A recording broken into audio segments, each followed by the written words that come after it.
Hello and welcome. In this video segment, I'm going to show you how to replace a drag link on a 4300 International truck. Now, if you have a problem with your vehicle having a lot of play at the steering wheel and you know your kingpins and your tie rods are in good condition, I want to show you how you can actually check that drag link and make sure that that's not the problem. But chances are, it probably is. This is what you need to do. All you have to do is just shake your steering shaft back and forth. And if you see any movement here while you are doing that, that's an indication of a bad drag link. As you can see, this will cause quite a bit of play. Driver may not notice it right off the bat, but eventually it will get worse. Now we know we have a bad drag link. We're going to replace that. I'm going to show you step by step. So let's begin. Here are some of the tools I'm going to use in the video. Now, all of these tools may not be necessary for you, and I will call them out as I go. And I'm also probably going to use a wire brush too. Again, it may not be necessary for you. First thing you want to do, you want to chuck block one of your rear wheels, because safety is always first. Lift your hood.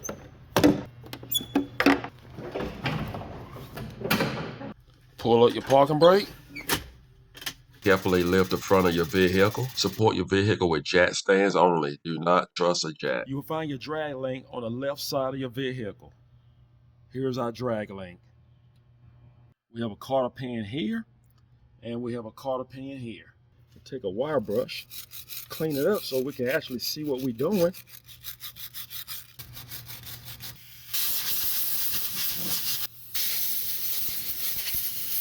We're going to use cotter pin pliers to remove the cotter pins. Just going to pry out our cotter pin.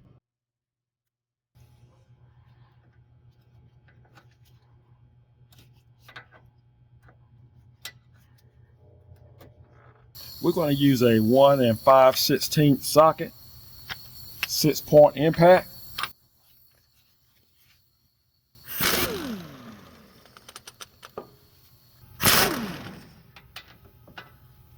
You want to turn your front wheels to the left. We're going to close the hood. What we're going to do, we're going to break it loose right here. We're going to use this space here to stick our fork right down here. Take a good size hammer, hit the fork, break it loose. You may be able to use one fork to break both joints loose. Make sure you're wearing safety glasses. But I have found myself in the past, I sometimes have to use a smaller fork to break the joint loose in the rear. This is the joint that you want to release first, and take advantage of using the slot through the bumper. And we're going to open our hood. We're going to use the smaller fork. In most cases, you should be able to use the same size fork that you use for the front joint. As you can see, I need a bigger hammer.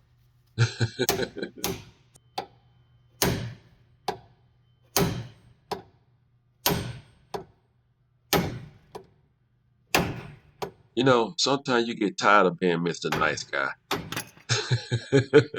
Just knock it out. It's not like we're going to reuse it. Here's our new drag link. I just like to compare apples to apples. I like to put them side by side because that's very important to make sure that you have the right link. Here's our part number and price range. They come with new nuts, so we don't have to use the old one over. I want to say this, if you order this from the dealer, chances are they're not going to have it in stock. So that's why I'm giving you the part number so you can actually go online and you probably get it faster that way. You want to mount your rear joint first. I will say that you will not be able to move these joints with your hand. You will have to have some type of wrench or just a wrench to actually move them to make your adjustments. They are just that tight. Now we're just going to rotate the steering shaft to line up our front joint. It would not hurt to grab a hammer to just tap it in.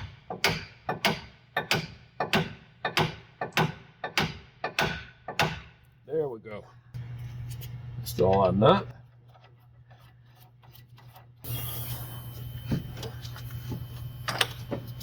Tighten down our nut. The torque on each nut is 175 foot-pounds.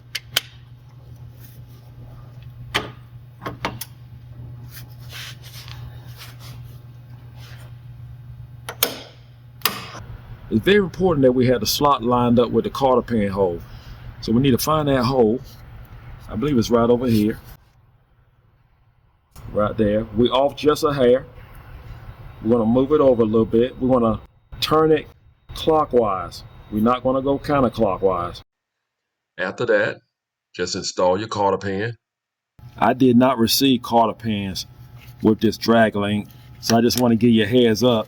Make sure you have some cotter pins just in case. And I got this from the international dealer. We'll turn our wheel back to the left.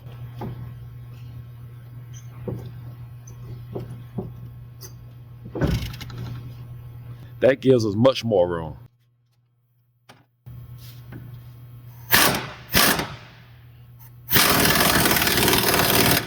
We're going to torque it down.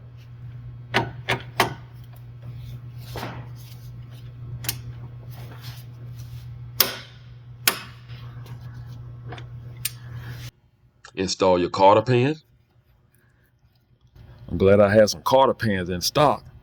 Make sure you use new cotter pins. Do not reuse your old cotter pins.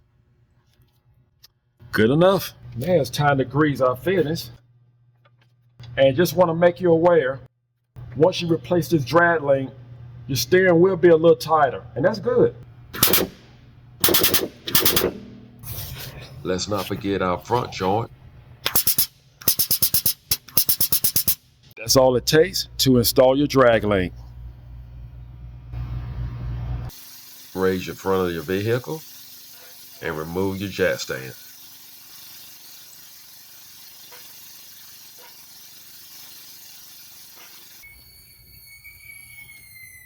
That's all you have to do to replace that drag link.